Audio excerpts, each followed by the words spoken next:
56 సంక్షేమ పథకాలను ప్రజలకు కానుకగా ఇచ్చి అభివృద్ధి చేసిన ముఖ్యమంత్రి జగన్మోహన్ రెడ్డి అని గుంటూరు, ప్రకాశం, నెల్లూరు, తిరుపతి అసెంబ్లీ స్థానాల నుంచి, జిల్లాల నుంచి, గ్రామాల నుంచి కార్యకర్తలు, అభిమానులు తరలి రావాలని, ప్రతిపక్షాలు అన్ని కలిసి సమరానికి సై అంటున్న తరుణంలో జగన్మోహన్ రెడ్డి ఒక్కడే సిద్ధమంటూ ఎలక్షన్ లో పాల్గొంటున్నారని తెలిపారు.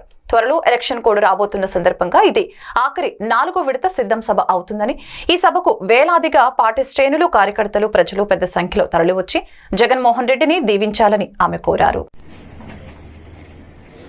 మార్చి 3వ తారీఖున మేదరమెట్ల గ్రామంలో గౌరవ ముఖ్యమంత్రి వైద్యుల ఆధ్వర్యంలో 4వ విడత సిద్ధం కార్యక్రమం జరగబోతా ఉంది.